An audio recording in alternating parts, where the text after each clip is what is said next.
I'm not wearing my Luke is limited, but he's practicing today. He's questionable for the That's live right. stream. All right, give it a second to breathe. And welcome in, everybody. Welcome in. It is Wednesday, October 5th, already here. That means it's time for an episode of Mile High Insiders. I am your host, as always, on these Wednesday evening shows. Well, most of the time, if I'm not outside doing something, Nick Kendell, and joined by, as always, Luke Patterson. Luke, good evening to you. How you doing? Did you miss me last week? Yeah, man. Of course I missed you. Anytime I can say I told you so, I love it. So, Yeah. you weren't there for it, unfortunately, but no, yeah, man. Welcome back to MHI. Just a quick 1 week trip in the woods. It looked beautiful. We were talking about that before the show, but I'm exceptional, man, because Thursday Night Football, the third primetime game this year for the Denver Broncos in week 5. I mean, that's insane. All eyes are on Denver. All eyes are on Russell Wilson, Nathaniel Hackett, Melvin Gordon, and this defense with a lot of expectations. The Colts are no joke, man, and we got to get into that a little bit later. Yeah, no, absolutely. And I think I might as well officially say I am most 99% off of the Melvin Gordon is a solid back bandwagon, because you just cannot have fumbles. It's like a quarterback who's good at everything, but he just is turning the ball over like crazy. Like, it's the one thing you can't do. So I know he's like really high run success rate, and he looks good most of the time when he has the ball in his hands. But if you're coughing up the ball with the margins the Broncos have right now, can't live with it. So you have been on the opposite end of me on the Melvin Gordon banter. Yeah. The one thing Yeah. And go ahead. I was going to say, the one thing I will say is that maybe we need to send them some good juju and good vibes going forward, because the Broncos are going to need him. If this team is going to make the playoffs this year, it's because Melvin Gordon stops coughing up the football. It's not going to be Mike Boone. I'm sorry. It's not going to be Latavius Murray. So if this offensive run game is going to be... How do you know? How do you know it's not going to be them? What if Melvin Gordon fumbles again? We're going to get into that a little bit later tonight. I want you to hang on to that. Let it simmer for a bit, and we will banter a little bit later, because we got to say hello to some of the folks in the chat. C. Chang was in here right away, very first folk in, saying, "Go Broncos, let's win against the Colts." Nick, those damn Colts have somehow always had the Broncos number, with or without Peyton. Back to the Jake Plummer days, Brian Greasy. I mean, just I don't know what it is about Indy, but they seem to have Denver's number. Yeah. The Indy's a good team. They've been disciplined, and they've been really good in the trenches recently, and that's been an issue for Denver. And unfortunately, it looked like at least to start this season, especially on the defensive side, the Broncos kind of shored up some of the defensive trenches woes that they had up front. Alas, the linebackers and honestly the second level too, but the linebackers especially had a horrible game against the Raiders, and gave up 170 yards, 5.6 yards per carry to Josh Jacobs. Derek Carr's out here running around looking like a more spry athlete than Russell Wilson. So it's going to be tough on this one. Luckily for the Broncos, this is a Colts team that also is falling backwards. I mean, Quinn Nelson has looked bad this season, like really not very good. I don't know if he's dealing with something. Left tackle's not good. So we'll see. It's a battle of two teams that have been massively disappointing so far, and not exactly who we'd expect them to be. Well, and if you just look at it real quick, and we'll get to William here in just a second. I mean, you look at the Colts without Matt Ryan or with another quarterback, they're essentially the Denver Broncos from last year and seasons past. They're getting a new quarterback every year. They've got absolutely no identity, but they do have talent on that football team, both on the offensive and defensive side of the ball. Special teams is certainly in flux right now with their kicker situation and trying to acclimate, and anytime there's turnover between a starting kicker and another starting kicker, there's an adjustment period. So Indy is a dangerous dog to me because they've got nothing to lose. Matt Ryan's been all but written off for the rest of his career ever since the Super Bowl with Atlanta and New England, and we all know how that went. The memes are still out there. But William Catalano coming in here saying, "I'm actually curious to see if they bring Nick Bonito in. He is faster off the edge, right? Matt Ryan is very, very slow. It could be interesting." Nick, speaking of Nick, what's going on with Bonito? Why haven't we seen very much of this cat? His first pick in the second round of this last NFL draft, handpicked by George Payton, and Broncos country scratching their head. Yeah, Nick Bonito at Oklahoma kind of played an interesting off-ball edge rusher hybrid position in that 3-3-5 that Oklahoma liked to run out there. And speaking of Oklahoma, man, TCU putting them on this week. Oklahoma not looking so good. But I digress. Yeah, Nick Bonito right now, and we saw it in preseason as well, and you just listened to the coaches talk about it. They do not trust him for anything in run defense, setting the edge, being strong at the point of attack, holding his ground. He can pin his ears back and get after the quarterback on, the speed rush move, but there's a very small number of circumstances where you can do that without having to worry at all about the run game. And I know that Jonathan Taylor's out this week for Indy, no doubt about that. But you got Phillip Lindsay, you got Naheem Hines, and still the makings of a solid Colts offensive line, and despite of what they've looked like this season. So the big issue with Nick Bonito, they don't trust him in run defense, and he's like that bad out there in that aspect that he's not seeing the field. He's not seeing the field yet, but you never know how injury is going to work out. I mean, people are even wondering, was that Malik Reed thing the right trade to make? And hindsight's 2020, right? So it's hard to ultimately say, but pass rusher is definitely on the to-do list for the Denver Broncos. If they can improve in any way, I would imagine George Payton is on the phones. Kevin Gray weighing in saying, good evening, guys, in Broncos country. Luke and Nick, I think / hope they don't try to keep Russell Wilson in the pocket because he's better on the move. I absolutely agree, Kevin. To me, Russ looks unsettled out there, and I don't know why. I don't know if it's nerves. I don't know if it's him not liking the playbook. It's all speculation. I'm not hearing anything. I have no clue. But I don't know if there's a little bit of dissension in that offensive line room, something we've hinted at, and Lassie barked over and over, or negative vibe. I don't know what's going on, but he doesn't seem comfortable. He doesn't seem as confident as he's usually played. What do you think of the comment from Kevin about staying in the pocket or staying on the move for Russell Wilson? Well, man, in the pretty recent press conference from Nathaniel Hackett, they said that Russell Wilson's dealing with a shoulder injury that made him somewhat questionable for the game coming up here. Now, he's not listed as out for tomorrow night's game, but I think the fact that, and he probably suffered that shoulder injury when he was escaping the pocket, trying to make a play with his legs. That's the duality of a mobile quarterback. You're going to have to live with those risks out there. To play football is a risk. But unfortunately, I think you're probably going to see even a more pocket dependent Russell Wilson these next few weeks as the shoulder injury is going down. And we got T Martin coming in. What's up, guys? Got a few other hellos in here. Kayleon Green, how you doing, Kayleon? Always good to see you. Bunch of people in here. Stu McPeak, always good to see you. Guy.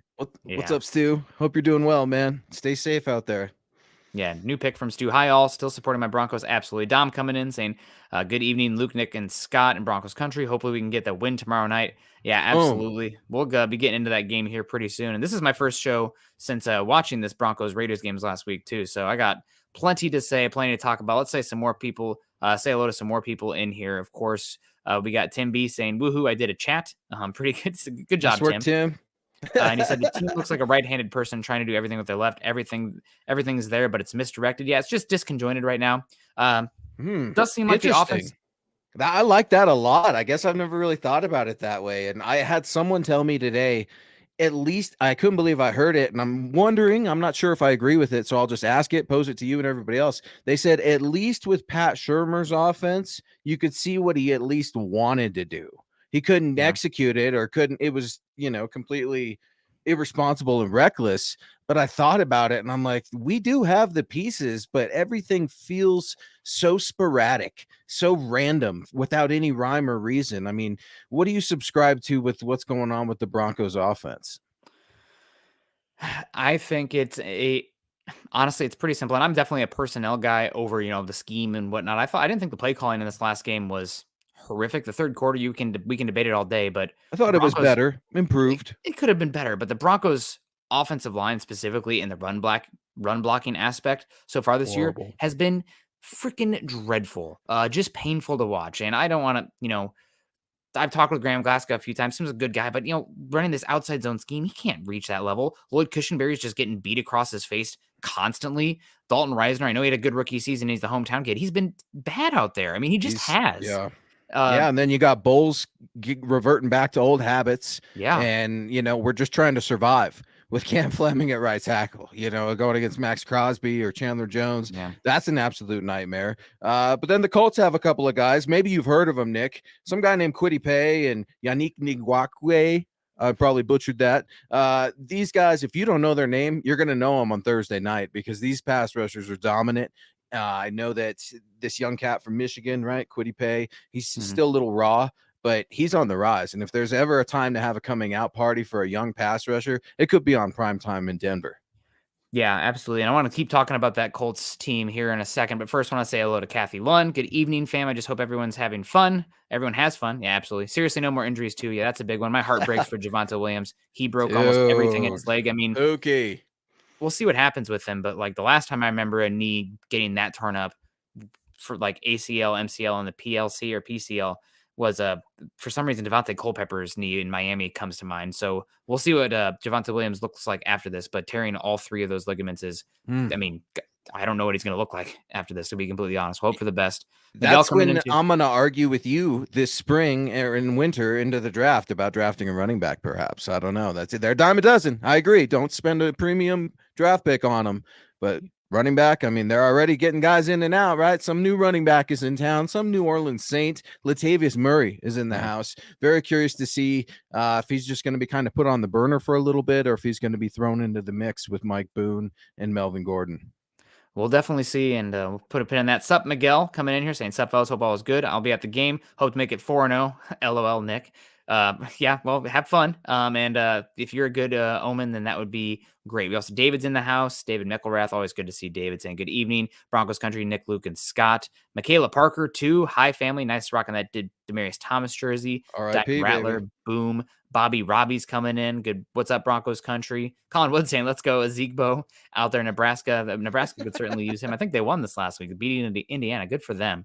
Nick D saying no team is an easy win, especially the Colts. They're good for their circumstances. There's just a lot of mediocre teams right now. There's a lot of parity, and that's what the NFL wants, man. Money Yeah. more. Go ahead. Yeah, no, you're exactly right. I mean, look what Kansas City did to Tampa Bay. I mean, right when you think Kansas City maybe hit their ceiling, they're just scratching the surface of something entirely new. All of a sudden, they have a running game, a little bit of a running game. I mean, what? That's kind of interesting, especially from an Andy Reid led offense. So, yeah, man, I'm doing pretty horrible in the pick'em. I just wanted to throw that out there before anyone else started talking trash to me because I was doing great last year, but I'm doing pretty horrible. I think I'm like 1-3 right now for the Broncos. So we will save our predictions for the later in the show, and hopefully I can get back on track just like our Broncos. Yeah, absolutely. Money more coming in saying with this Sham Wow picture, I think there. Indy's good at everything. We're not. Yeah, it's we're a little better at winning games so far, but we'll see how it plays out. Benjamin Flores, what's up, Nick? Stranger. I don't know if are you the stranger to Benjamin Flores there, Luke, or am I the stranger? Maybe it's because I've been gone for a bit. But we're back. Jesse also saying good evening, Nick and Luke in Broncos country. Let's ride. Hope everyone is doing well. We have to get it together tomorrow and pull out the dub and turn the tide 100%. Luke, I don't want to make too much on this game, but on Mhm. out of like 1 out of 10, how much would you say this is a must-win game for the Broncos if they want to make the playoffs this season? This is as close as it can be for me without being an absolute must. I'd say an 8. I mean, Mm, this is an AFC opponent. The AFC South, that's going to be all these divisions. It's so early to say. You can't definitively say. I mean, Philly's got the lead right now, but look at that NFC East and historically how bad it's been. Some collapses of the mhm. leaders on the board, at least later in the season. They have to win this game. I mean, look, you just got it was embarrassing losing to the Raiders, if we're going to be absolutely honest. I mean, I was embarrassed. I was talking all kinds of Raider trash, and it's hard to eat that and eat some of that crow, especially when you got to take that L coming out of Las Vegas on top of some injuries. So Yeah. the Broncos need to humble themselves. And, I was doing some work today and listening to my iPod, and then all of a sudden Kendrick Lamar comes on and Humble comes on. And I'm starting to think maybe these Broncos need to humble themselves just a tad bit. The good thing is, at least from everything they're saying publicly, we get a few days and we get to play again in front of the whole country, the whole world, and try to prove ourselves the next week. So you can hope that they back those words up. Yeah. Absolutely. Jeremy Sean in here. Good evening, Broncos country. Patrick Wiltsey coming in here. Patrick's our guy out there in Hawaii with Lion Coffee. Ooh, Afternoon, boys. Always good to see you, Patrick. Jake Hozad saying Broncos need to get some confidence with a double-digit win. You know what? I don't even care. I any think the win. comments get down here. Yeah, win by 1, win by 100. I mean, the 100 would be pretty great. But winning by 1, that I'll take it. And our course, superstars coming in here. Phil McLaughlin, hello, Nick and Luke and Deacon Scott. Great to see you survive, Nick. Yeah, we did. Can we move Glass to center? Go Broncos. Hashtag Oh MHH for life. God. No, absolutely not. He is getting blown off the ball at right guard. Cush is just doing a little bit better because he's younger and can move better. Doesn't have all those problems in the knees, ankles, and feet like Graham Glasgow does. look, this is what we thought was going to happen. And I'm honestly waiting for Netani Moody to come in. Well, let's try something different. When are some of these guys going to heal up? Billy Turner out there questionable with a knee right now for the game. Broncos country's waiting to see his second act, if you will, as a Denver Bronco. The longstanding Packer playing for Aaron Rodgers had a lot of success in Green Bay, but he's done zip, nada, nothing here with the Denver Broncos, our 1-year right tackle lease. So it's super frustrating when you look at the offensive line, you go back, you chart the film, and you see everybody just getting pushed, blown off the ball. There's missed assignments. At times, there's some freelancing, and there's reverting bad habits. It's not just Garrett Bowles. I think Dalton Reisner sometimes is a little too active before his pre-snap motions and getting the ultimate play set up, and he just needs to go out there and play football. I mean, that's what this is. I don't know what Butch Berry and the interactions look like there, but there's definitely a problem going on with the Broncos offense. Yeah, definitely. Talking about problems with the offense, we got Chad Jensen, know that one coming in here, saying, Nick, what do you say about Eric's complaint about Hackett's sequencing being too predictable? I feel like he's been too reactionary week to week so far with his play calling. And as far as the sequencing goes, I'm having a hard time getting into the play calls themselves being poor or like the timing of the play calls being poor because right now the players are not executing. You have easy passes that are open over the middle of the field that Russell Wilson is turfing. There's like 2 or 3 every game. What the heck is going on there? The guy's open. Cortland Sutton on a slant, and he bounces that at his feet. Can't have that. The offensive line is getting blown up at the point of attack. You can't run outside zone because Reisner can move, but he can't sustain any blocks. Cushionberry can't block or move. And then you have Glasgow, who's actually doing, I think, a pretty good job with when he's actually on somebody, but he can't he can't get outside and climb the ladder. So the sequencing, I guess you could complain about that, and I'm not gonna disagree with Eric on that one at all.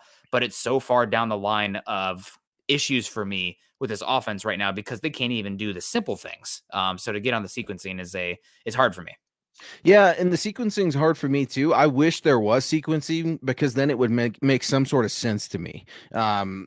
Predictable, hard to say. When Albert Okwuegbunam was out there, the argument could be made. We know it's going to be a pass, and then he plays one snap. So I can certainly see what Eric's saying on that end. But man, it's been sporadic. It is so hard to figure out. And we see it in the chat over and over again. Identity, identity, identity. You can't hang your hat really on anything as an offense. Running the ball, no. Throwing the ball, no. I mean, the Denver Broncos are currently ranked 25th in the NFL for a 61.1 completion percentage. That is a horrible offense right there. Now, defense, that's another story, but this offense is just not clicking. Yeah, and it's not clicking. And this is, again, coming back to bringing in Russell Wilson in Seattle. No matter what the scheme was or the offensive coordinator, it always devolved into this big chunk home run, get outside the pocket, broken play kind of offense. And you see people in the Broncos media right now like hammering, like, look at all these 20 plus yard completions and stuff that the Broncos have so far. Yeah, we knew that coming in. The real issue is you cannot simply live. It's way too volatile and variable week to week. Where you Yeah. can't just live on the big play. So it's either the run game or the quick game. Right now, the run game is not working because you lost Javonte Williams. The offensive line is trash. And also, Russell Wilson, blame it on the height, blame it on the type of quarterback he is, blame it on his, I guess, struggles to throw at different arm slots and whatnot that you see from within structure versus the broken play, where the quick game also isn't working. So, like, where are we at? Like, you can't do either of those. You're not moving the football besides chunk plays.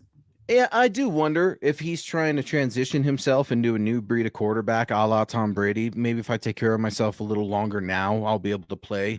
I'm not saying he's holding anything back, but at times I feel like he's too safe. He's got one interception to Matt Ryan's 5, right? 5 touchdowns, 5 interceptions for Matty Ice as a Colt. Lawrence Rivera weighing in saying, "Hey guys, I feel the defense is working because we're not forcing a certain defense, and the offense isn't working because we're pushing the West Coast when it's not working. Is that ever going to change?" I think Lawrence is onto something here. I mean, you can't try to jam that round peg into the square hole over and over again and expect a different result.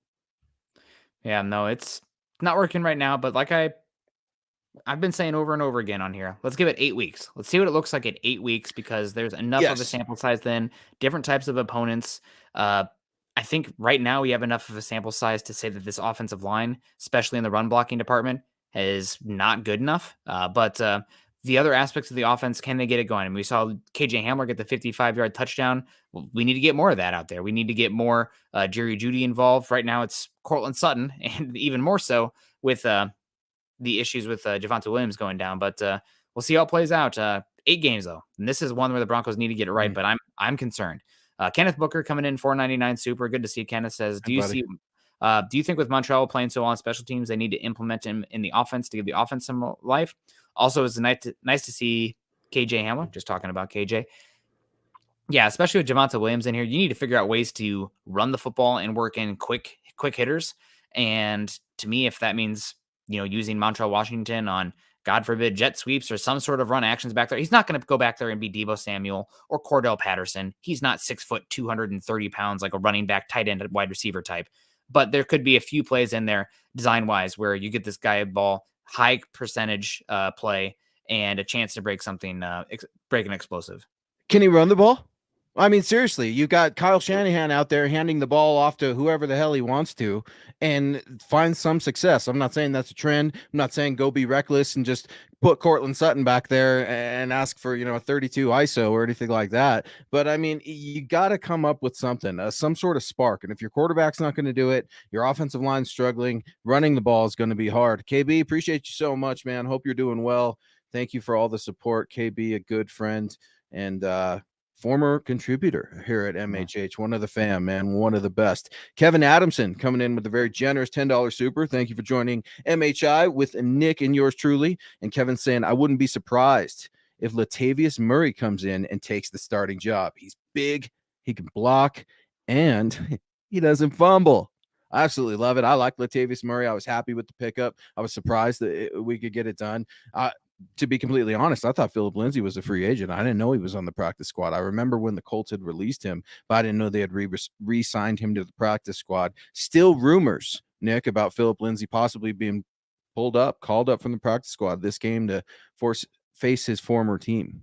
Probably, I would say it's probable with the information that Jonathan Taylor is going to be out. As far as Murray comes in, Melvin Gordon's a more dynamic player right now. But like I mentioned at the start of the show, if he fumbles the ball again, I mean, God, is Melvin Gordon even on this team if Javonte Williams gets hurt? I don't know at this point.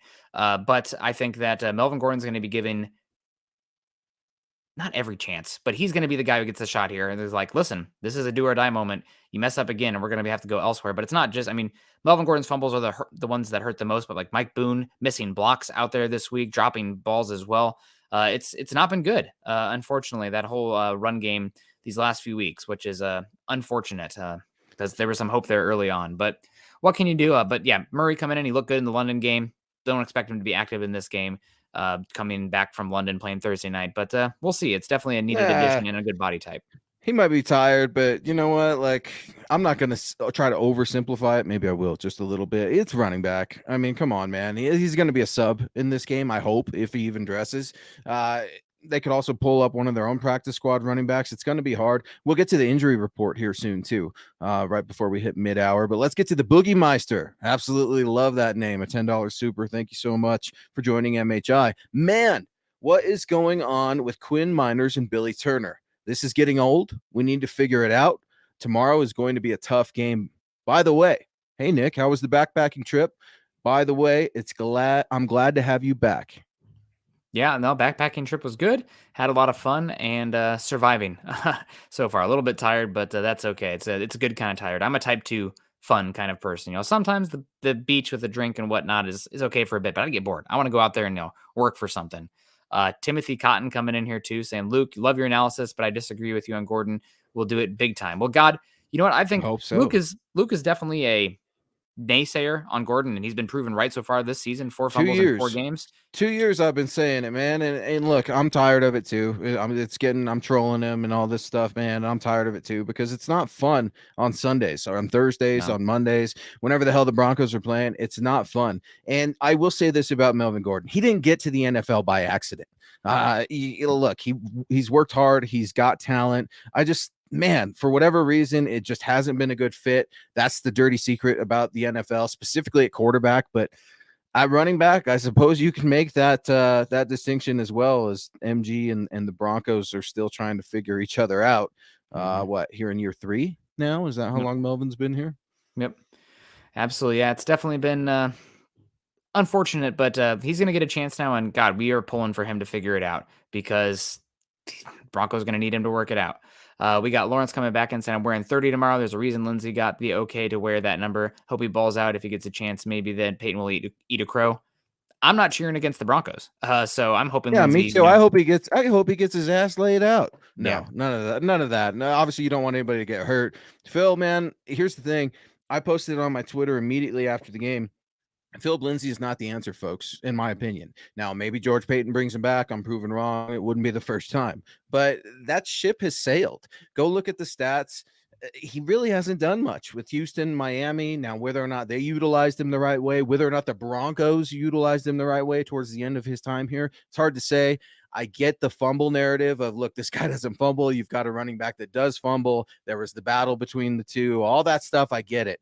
But I don't think you go backwards. I think you have to go forwards. Latavius Murray is here for a reason as well. Rodney Garcia weighing in, our guy. Hope you're doing well, Rodney. Thank you. Where the heck is Albert O? Why is he only getting one snap last game? Such a waste. I mean, Luke, do you ever play poker in your life? Oh, yeah, Poker? absolutely. It's fun. Yeah. Now imagine you're playing poker out there against everybody, but you have to show 2 of your cards every single time. Nobody else does, but you have to show 2 cards every time. That's essentially what it's like playing with Alberto Cuebanam on the offense right now because he is freaking horrible as a blocker. I think he was 1 blocking snap last week against the 49ers. What was it? 1 sack. 1 for 1. I mean, just he's horrible. I think the week before the Broncos had him out there and he didn't play a single run blocking rep. So it's a tell. And he's also not, he's a big athlete, but he's not that dynamic as an athlete at tight end where it's like, okay, let's just play him at wide receiver. He's still a tight end. So if he's that detrimental as a blocker, you're not going to have him out there because he tips your hand. And a lot of what you're trying to do out there offensively is catching the opposing defense off balance. Not doing that with Okuebanam on the field. No, and he's the telltale, I guess, if we were to find a trend with the Broncos offense, because he's not going to be in to block. Eric Saubert and Eric Tomlinson are serviceable tight ends in the passing game, and Russ has relied on them. Really, outside of Cortland Sutton, there hasn't been much success for the receiving core outside of Jerry Judy's big, I think, 60-some yard touchdown a few weeks back. Look, this receiving core has got to figure it out with Russell Wilson's. They're not on the same page as him. He is not on the same page as them. Don't be surprised if this is maybe a coming out party for the air raid. Look, our running game is horrible. We know it right now. What does our quarterback love to do best? Throw bombs. Well, let's go throw some bombs. Are you okay with turnovers? Because you're probably going to get some playing that type of football, slinging muddy backyard football style like Russell Wilson used to do.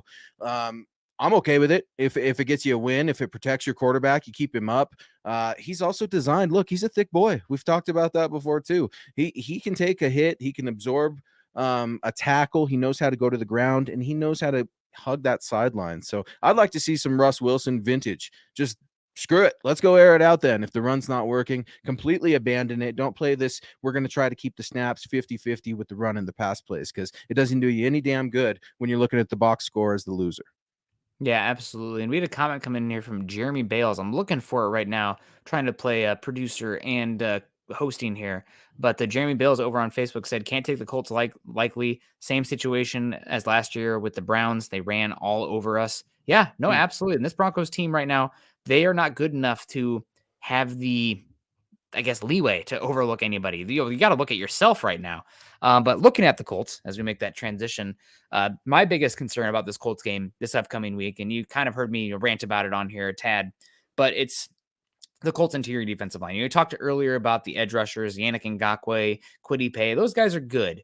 But the thing that I think makes this Colts defense talented, or at least the area where there's the most talented, is that interior triangle. What do you mean by that, Nick? The 2 interior defensive linemen and Leonard there at Shaquille Leonard, formerly known as Darius Leonard, at linebacker. But specifically, it's the interior defensive lineman. And with how bad the Broncos have been on the interior defensive line this game, that right there, if the Broncos get obliterated in that matchup, you're losing this game. And the two defensive linemen I'm talking about on the Colts, DeForest Buckner, the Colts traded a first round pick a couple years ago for him. He's a top 5 interior defensive lineman. He is massive, he is long, and he is going to beat the absolute pulp out of whoever he's up against on this Broncos interior offensive line.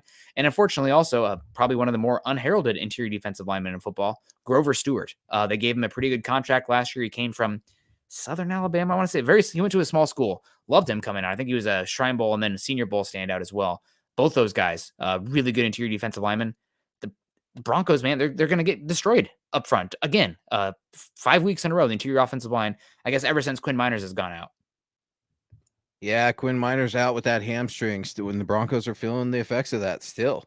Yeah. Yeah, when you look at that, I mean, obviously you mentioned Shaquille Leonard. He's not going to go. He's going to be out for the Colts this week, along with, of course, the biggest news of the day for the Colts and this game, rather. Running back Jonathan Taylor is out. That ankle is not looking good for him right now. I was watching the network, if you want to call it that, and they said this was his first practice. He's missing like ever last week. So this is the second one.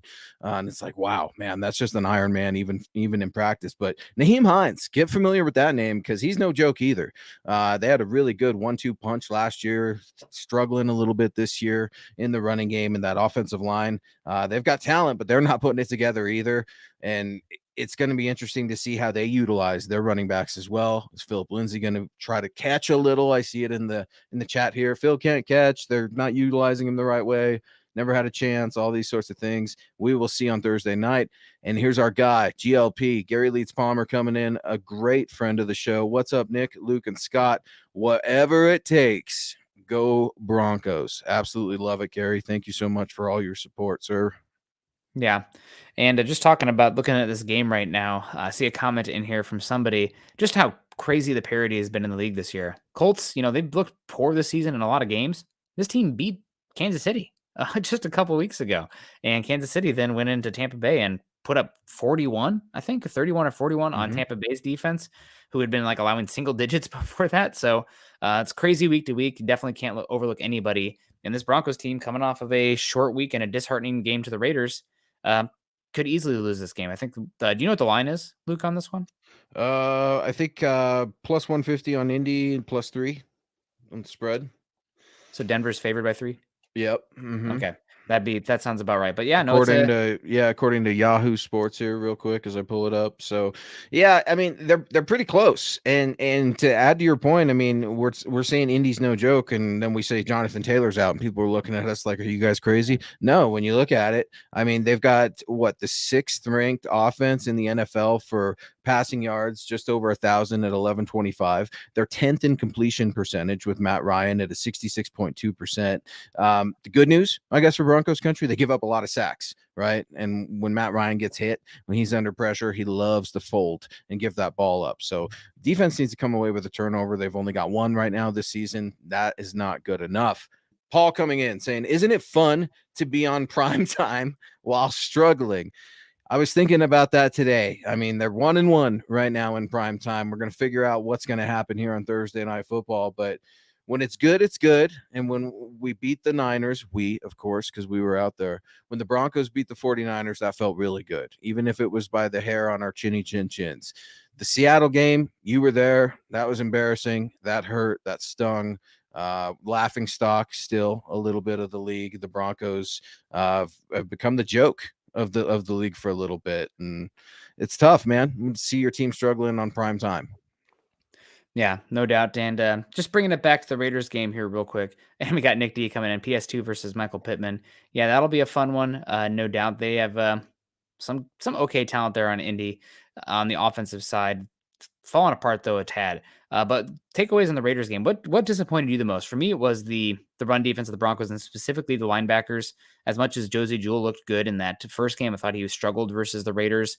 Kareem Jackson missing a few tackles here and there. Caden Stearns not coming in run lanes as well. And the defensive line even. I mean, Draymond Jones and I thought DJ Jones had some splash plays here and there, but just the consistency against Jacobs. But the guy the GOAT, and not the good kind of GOAT in this game for me, the other one, that maybe starting position needs to be questioned going forward with how bad he played is Oh my God, Jonas Griffith. He was dreadful in this game, constantly guessing wrong, hips turned the wrong way, missing tackles. And I know that he's the exciting young athletic specimen that people want as the linebacker, but I mean, if he struggles like that again against the Colts with their misdirection and stuff that they can do out there at their run game, might be Alex Singleton coming in there at halftime.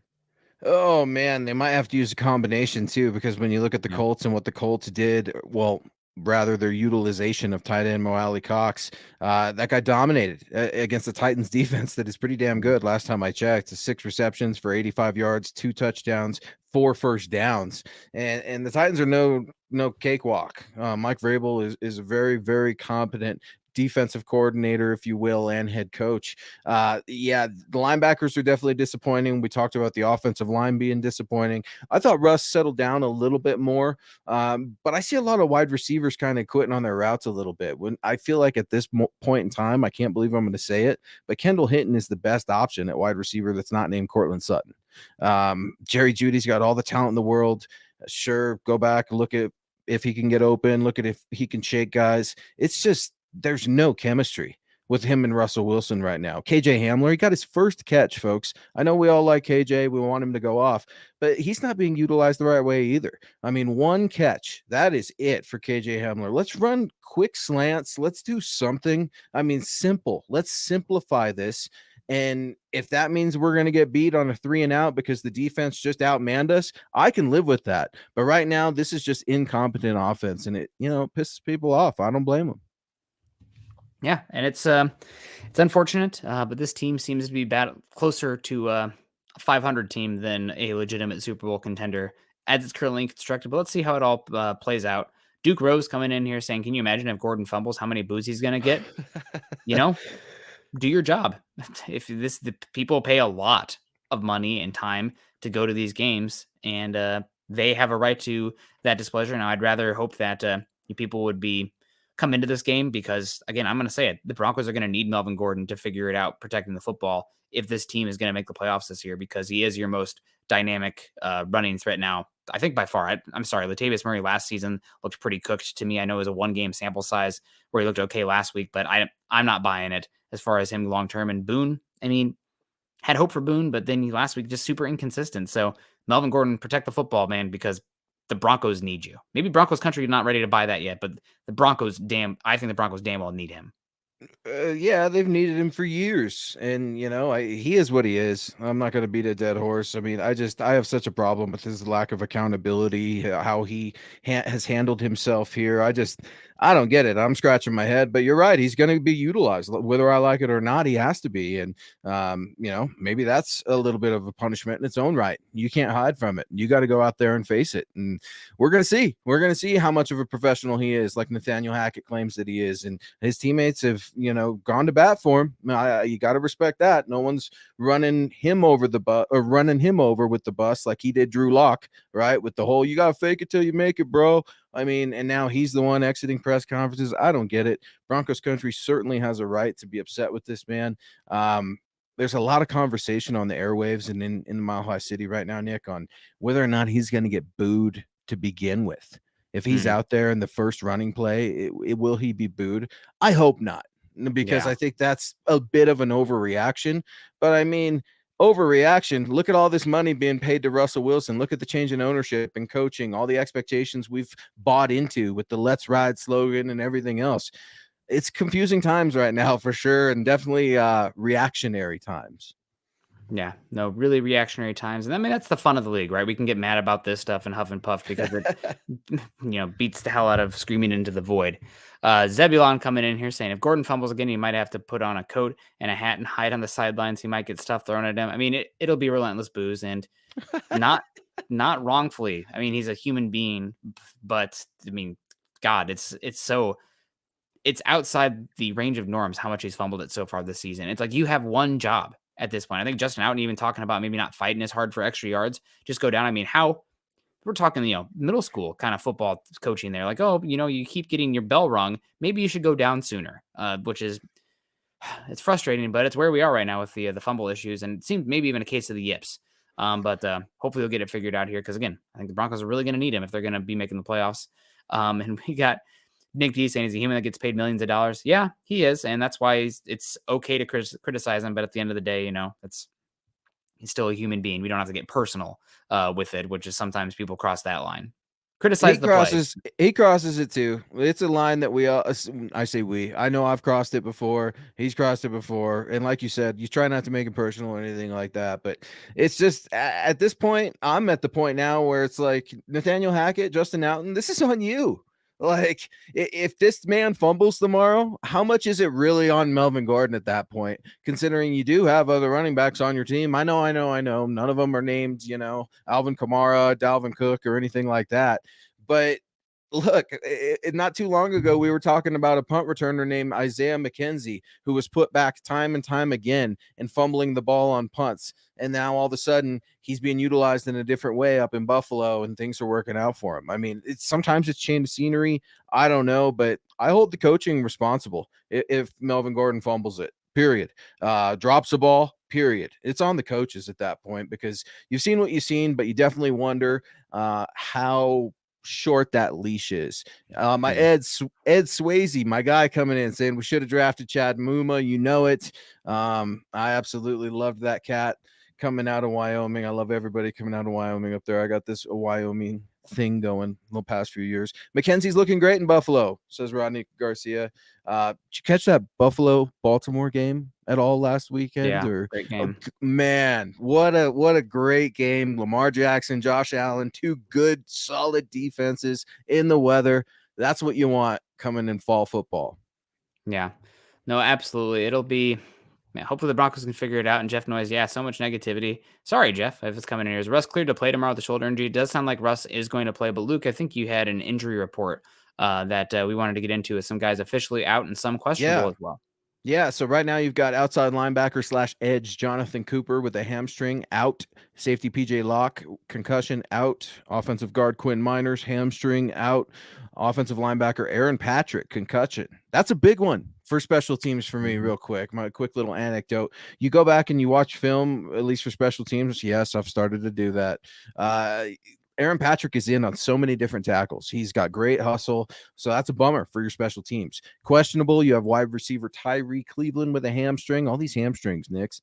Cornerback Darius Phillips, hamstring. Offensive tackle Billy Turner with that knee. And then you've got the full go. Sajin right here. Breathe that sigh of relief. Quarterback Russell Wilson, full go with the shoulder. Running back Melvin Gordon with a neck. Offensive guard Dalton Reisner with an ankle. Safety Caden Stearns with a hip / chest. And then cornerback Haywan Williams with a wrist.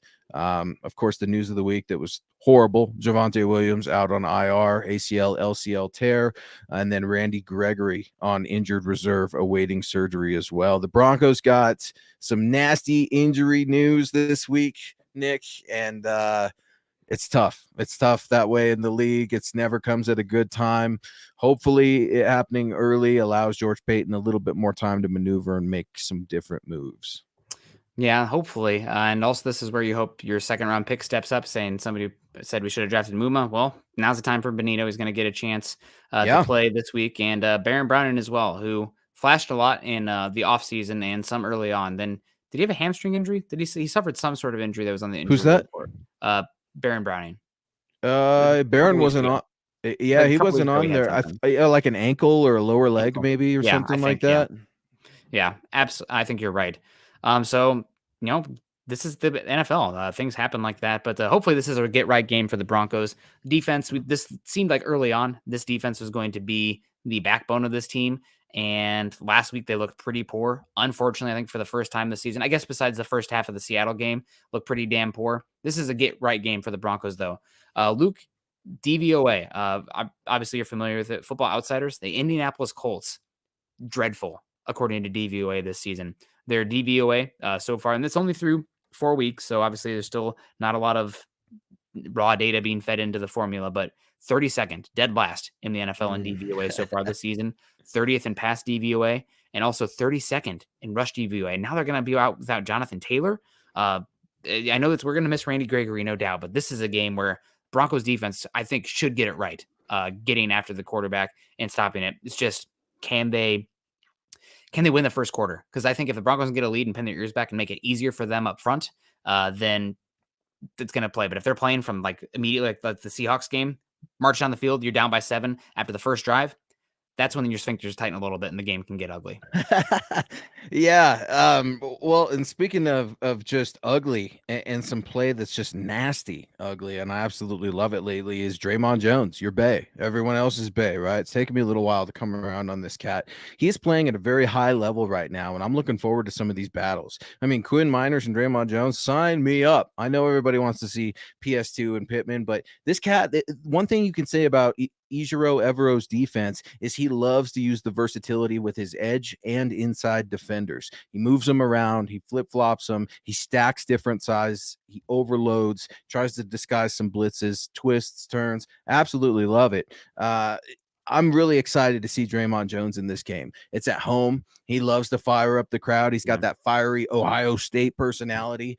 It's really, really interesting to say the least. Mike Beck coming in here, taking up all our room. Mike, thanks for joining the show. Did you guys get the press briefing about Russell Wilson and Melvin Gordon, the fact he is a number 2 or number 4 running back in rushing yards and touchdowns?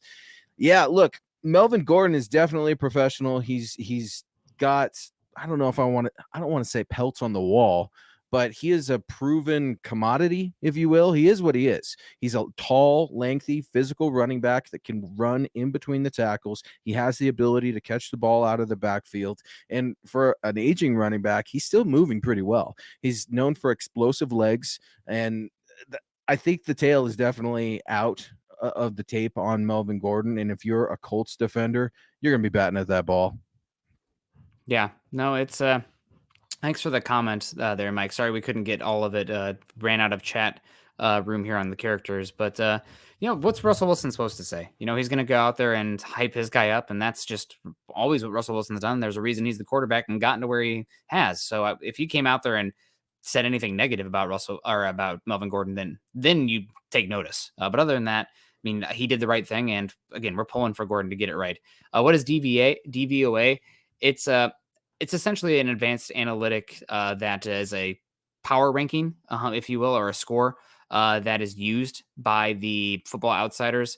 It stands for defensive adjusted value over average. Again, really nerdy analytic stuff here.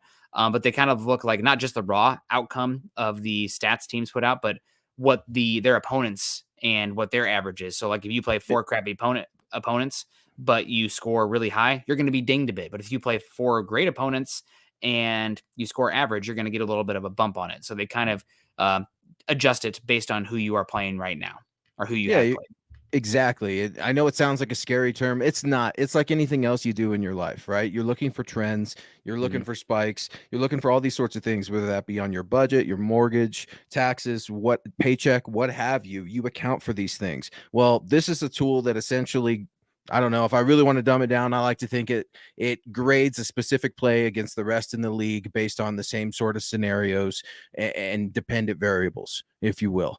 That's kind of how I look at it. It's a measuring stick. It's a tool. It's really, really interesting. It's to me, it shows a little bit more data than some of the blank data that I like to glance at. Like, oh, the Broncos are currently 25th in the league in completion percentage. They've got they're 23rd in touchdowns, only throwing 4, but there's 5 other teams that still have 4. Well, those are nice things to know, but it really doesn't get into some of those scenarios that how'd we get there and who were they facing? And, those things tend to matter a little bit. And the Broncos have hired themselves a new analytics guy. Speaking of analytics, and you got a lot of fans out there, Nick, as I know we start to wrap up our show, wondering if Nathaniel Hackett's ever going to surrender play calling duties. Maybe this is just a little bit too much. And I don't think there's anything wrong with having an offensive coordinator call the plays and have a head coach manage the team. I know that several head coaches do it in the league, but I don't know if it's an ego thing. I don't know if he's afraid to let out and do it. I don't know what it is. What say you when fans come up and say, Nick, I think Hackett needs to surrender play calling? I think it's too early for that still. I think that the issue is more so the pieces and the injuries in the pieces and the inadequacy, specifically the offensive line, more so than the play calling with Hackett. So hopefully they still get a time to figure it out. But I'll tell you, man, if it's the end of the season and we're still having issues here, if Russell Wilson, has it, especially if Russell Wilson has an issue with it, I would be not totally unsurprised if Hackett was out. Right now, I think that's not likely. I'd say it's probably a 90% he's back, 10% he's out kind of situation. But I don't think you should give up play calling just yet. If we're 8-10 weeks in and Russell Wilson is having some issues with him, which maybe Russell Wilson is part, he's not absolved of blame on this, the offensive output either. But that's what I'm looking for right now. And I think keep him in there. You brought him in here for that reason. Let him do his job. Yeah, if there's going to be turnover, I think Butch Berry is going to be the first one to go, Yeah. and all the signs are kind of pointing that direction. No one's ever wanting anyone to lose their job, but look, it's the reality of the NFL. These men knew what they were signing up to do. Maybe there's a lot of time to turn it around, but it starts with trust, and that offensive line, things are certainly a little shaky in that room. Colin coming in here with a decent question: Are we a great opponent or a crappy opponent? How do you think the Colts are looking at the Broncos right now? I think that's a really interesting question. Trying to remove yourself, take your fan hat, those orange glasses off for a second, and you're thinking, man, how are the Colts looking at us in Indy right now? Is this going to be a comeback game for them? Try to rewrite their season and get to 2-2-1, or are the Broncos going to get a winning record again at 3-2? I think they do end up winning this game. I think it's going to be ugly. I flipped my pick after the Jonathan Taylor news came out. I think that's a big enough thing here. I mean, even with Jonathan Taylor, they had one of the worst rushing offenses in football. EPA per play right now, guys. Broncos are third worst in the entire NFL. Not good enough. But hopefully it'll get a little bit better there this week, or maybe not this week against Colts, but going forward. But I think this Colts team, without Jonathan Taylor, as long as the Broncos go out there and not make stupid mistakes, not lose the penalty game, not lose the special teams game, and not lose the turnover margin, they should win this game. Michael coming in saying he's going to keep it real. Russ barely had chemistry. He thinks about his MVP, legacy, and money. We're just hearing about him now because Seattle has nothing to lose by revealing this info. And Seahawks fans that surround you and chirp you daily, I'm sure, will quickly point, look at Gino. Save that thought and let's talk at the end of the season. The thing I'm learning, Nick, and I'm a little, there's no shame in saying you got to learn something, but this is taking time. That's what I'm learning right now. This thing is going to take time, and things looked a lot different with the live bullets flying, if you will, than what I saw in training camp. What I saw in training camp looked great. People were there. It was packed. Cowboys dominant performance the Broncos had over them. And then you get to the real football, and now they're being tested. And I want to see them. How do you come out after you just got embarrassed in Las Vegas to the Raiders, the winless Raiders with Josh freaking McDaniels, who everyone in the Rocky Mountain, Mile High region, Broncos country, MHH, we can't stand. That was horrible, Nick. Absolutely horrible. Yeah, and Zebulon giving me a hard time. And Nick says if we play perfect, then we win the game. I'm not saying they have to play perfect, but they cannot lose every single damn metric. This last week, the penalties 7 for 50 versus 425, lost that. Turnover battle 1-0, lost that. What was the other one that I was getting in there? I mean, third down efficiency in this Broncos game 3 for 11 versus 7 and 14 to the Raiders, lost that. Just not total plays 48-74, lost that. You don't have to play perfectly, but you cannot stack those metrics over and over and over again and expect to win the football game. And specifically, the one that gets me is turnovers. Matt Ryan is putting the ball on the turf like crazy. This Colts team, especially when they're playing from behind, is turning the ball over. Can the Broncos have a first quarter offense? Can the defense bow their backs, or I guess flex early on to keep the Colts from scoring early, so that way you can dictate the rest of the game? I don't know right now. I haven't really seen that so much for the Broncos the first 4 games of the season, but it's still early. We don't want to bury this team just yet. I know that some people it's just 2-2. A lot of teams are 2-2. There's still plenty of time for this team to figure it out, but they'd be the first to tell you they have a long way to go. Turnovers is going to be the key. It's the key to most games, but especially when you're facing Matt Ryan, you're going to get some. You're going to get scored on, but you're going to have a lot of opportunities for turnovers, or either way, you can flip flop that. Say, look, you're gonna have a lot of turnovers. Maybe you'll get scored on a little bit too. Matt Ryan's game is so sporadic as well. You don't know sometimes if he's feeling it or if he's gonna sling it. One thing you do know with Matt Ryan, if you piss him off, he's not gonna go back to that same wide receiver. He likes to zero in on his targets, hence a lot of the turnovers. And when you look at this defense, it bothers me. This defense only has 1 interception. Sometimes that's the way it goes. But what they do have going for them is 6 forced fumbles and 3 fumble recoveries. That is absolutely huge. They need to smack at the ball, whether that's Phillip Lindsay, who's never fumbled. How cool would that be, right? Get a fumble from Phillip Lindsay, kind of break that stat, if you will. Maybe he becomes a Bronco the next week. Things are weird like that, Nick. You have no idea where things are going to head, but man, I'm really concerned about the offensive tackles in this game. The Broncos have given up 12 sacks this year. That's tied at 8th for the highest in the NFL. Russell Wilson is hanging on to the ball. His for a historically long time now. I'm screaming at my TV literally, and my daughter now is going 1 Mississippi, 2 Mississippi. I mean, it's getting bad. But the good things, right? Well, at least we don't have to worry about the game clock. The Broncos seem to have fixed that by getting some guy from Baltimore out of retirement. Yeah, that's been a that's been hopeful, at least early on, in baby steps, right? That's what we're wanting here. Bobby Robbie's coming in saying, great show, Nick and Scott. And Mark said the other thing I was talking about was special teams. Yeah, not just that, but the Raiders pinning the ball on the 1 yard line. Mac Hollins having a hell of a game on special teams and Yeah. solid offense as well. I love Mac Hollins coming out of UNC. And then the Broncos, the bad snap, or I guess with the whole, I think it was a bad snap from Bobenmeyer, the missed Yeah. field goal from McManus, who he'll tell you that it was not his fault. And then also the Broncos, I think there was a play where Sang Bassi doesn't even locate the football and it bounced like on the 7 yard line, and he had plenty of time to react on it, and it bounces in the end zone. That's a difference of 15 yards on that one. So again, you can't lose, just stack these areas where you're losing in a football game and expect to win. Oh, expecting anything is tough, but Bradley Chubb has been playing pretty well. Rodney Garcia asking us, how many sacks do we think Chubb will get? I'd be happy if he got one, or a half, to be honest with you. The interior defensive line, the Jones brothers, if you will, can get after Matt Ryan if they want to. It's not going to be easy with Quentin Nelson in there, but again, he's kind of it right now for the Colts. And when you look at the Broncos offense, it used to be Garrett Bowles, kind of still is kind of it for the offensive line, and even he's having a little bit of problems. He's regressing, something that I had mentioned since training camp. I think that's just the natural for an aging tackle. That doesn't mean he's spent. That doesn't mean you just dispense him. He is your best option, but there's going to be a lot of problems there. Looking at this Colts defense and seeing if they number up or dial up the blitz, delayed blitzes, twists. Let's throw some things at this offensive line and really make them think. Yeah, got to get after it, but I think getting a lead early is going to be the big key here on this one. And winning the turnover battle. And we got Colin Wood saying, "Oop, it went away." Colin Wood saying maybe Billy Turner will play, be ready to play by then. Maybe, we'll see. And RR coming in saying Chubb will get 0 sacks.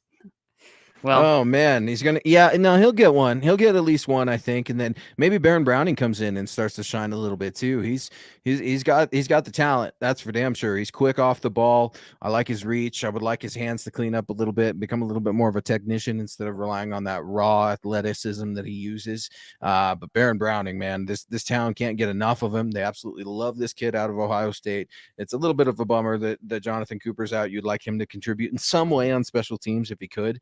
But it is what it is, and you've got to get turnovers if you're the Denver Broncos.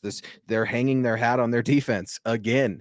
But right now, if I'm going to be honest, Nick, I'd like to see some. We talk about energy all the time with Nathaniel Hackett and this staff. Do you see any negative energy ever with the Denver Broncos? Do you ever see anybody getting yelled at a little bit dressed up? I mean, colorful language. I don't see any of that. I just kind of see 3 and out. We're going to go back to the side, clap our hands and say, let's go. Whether that be Russell Wilson or Nathaniel Hackett. I get that Russell Wilson, I'm not saying he's supposed to be a yeller or a screamer, but at least with Tom Brady, it's authentic. When he's pissed off. Peyton Manning was the same way. I'm not saying he needs to go and change his personality, but sometimes ownership is letting that frustration flow together and just getting it out and exhaling it as a team. I think the defense has a lot of dogs and angry guys that'll, bite your head off. But this is something we talked about this offseason. Who are the physical, don't mess with these guys, tone setters on the offense? I mean, I guess in theory, Garrett Bowles kind of is. He's a little bit goofy though, too, at the same time. But I don't get that from Reiser, not getting it from Cushenberry, not getting it from Glasgow, not getting it from Fleming, not getting it from Judy.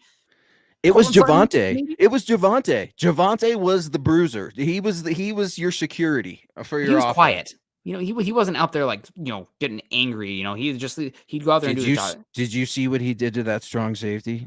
Yeah. He was out there pretty angry on that pass protect. Yeah. I digress, but you're exactly right. I mean, where is that nasty dog out there that's going to get after guys, a Mike Evans, if you will. I don't need you out there fighting everybody, but certainly colorful when things aren't going well either.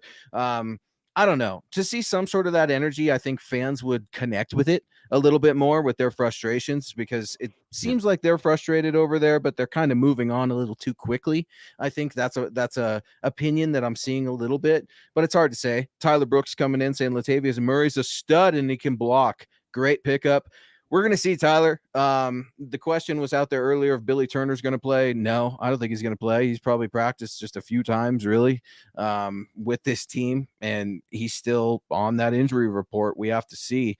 But whether or not you're going to see a lot of play out of Latavius Murray, I think it's early. I think you're 1 week removed from seeing Latavius Murray really on the field, and you're going to see a lot of Mike Boone. And I don't know what that means. He's a different style running back, that's for sure. He can catch. I don't want him pass blocking, but Melvin Gordon's going to get his chance, whether we like it or not. And that's all you can ask for as a player, right? Yeah. The rock and an opportunity. Yeah. No, absolutely. And guys, it's gonna have to wrap it up for us. But one real quick. So, Luke, I got the Broncos winning this game 20-16. Where are you at on this Denver versus Indy game? Well, I didn't know we could change our picks like you did. So I messaged it to Chad this morning, and I don't think he did updated it. But anyway, was it before or after the Jonathan Taylor news? It was after the Jonathan Taylor news. Yeah, see, I think we all would have changed our pick after that, but I'm going to stick with mine. I got the Colts winning right now, 23-17. These damn Colts have had Denver's number for a long time. It's just one of those mysterious things. Has nothing to do with personnel or what's going on the field. But no, for me, man, Wilson's a little bit banged up. He's trying to keep everything together, but this crowd is going to be restless. If they don't see immediate success, they're going to let this team know about it. Sometimes that negative energy gets picked up by the players, the coaches, and the game can kind of fall flat. But it's a close one for me. Colts 23, Broncos 17, and a change is made the following week, a dramatic change, whether that be offensive play calling is given up, or maybe they're hiring another guy to come out of retirement. Something is going to have to change, because I don't think George Payton is going to sit idly by in that luxury suite watching this product on the field. It's too frustrating, and the fans are too invested. Yeah. Absolutely. Well, guys, gonna get on out of here. Thank you for joining us today. Thank you so much. Always fun to talk about these. I know the Broncos have been frustrating so far, and the injuries are definitely starting to pile up, but that's football, and we got 3/4 of the season left to get it right. So really excited about that. And struggling football is better than no football, in my opinion. So excited to see how that goes. Jeremy's saying seriously. Swing the Cloud saying thanks, guys.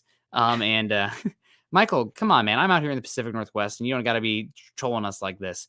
But we got Michael Ronquillo coming out here saying a great show tonight, Nick and Luke on Mile High Insiders, Broncos Country, let's ride.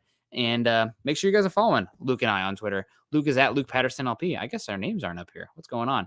And I'm at Nick Kendell MHH. Also, make sure you guys are following us at MHI_pod, as well as at Mile High Huddle. And if you haven't done so yet, join our Facebook community at facebook.com/Mile High Huddle and facebook.com/Mile High Huddle pod. And as the ticker says underneath there, make sure you subscribe, like, and share over on YouTube. Click the bell so that way you know when we go live as well. Thank you guys so much for joining us today. Luke, any plans before we get on out of here? No, man, right. Just rocking away on Thursday Night Football. It always makes the day go quicker, right? At work or whatever you're doing tomorrow, chores, whatever your to-do list is, make sure you get that all done, because the Broncos are in action again. I was going to ask you real quick. I can't stand Amazon Prime. Absolutely hate it for watching Thursday Night Football. I am out. For folks in the Rocky Mountain region, I think Denver 7 is also going to be carrying it locally. But I was going to ask, what do you make of the Amazon Thursday Night Football experience? Because there are certainly a lot of opinions out there on it. It's the way of the future. These streaming services are going to happen. I think Amazon is probably going to buy like a college conference at some point too, and own all their games. So it's nice. It's coming. The monopoly of streaming is going to get us all with that damn Jeff Bezos. Makes me think of that South Park episode immediately. He is Nick Kendell. I am Luke Patterson. Get at us on Twitter at Nick Kendell MHH. Yours truly at Luke Patterson LP. Thank you for rocking with us on MHI tonight. Be sure to catch all of our podcasts, our other shows, and get to milehighhuddle.com for your up-to-date news and analysis on your Denver Broncos. Nick, any more final thoughts or words of wisdom for Broncos country on the way out? Choose kindness and choose compassion. And as always, go Broncos. Beat the Colts.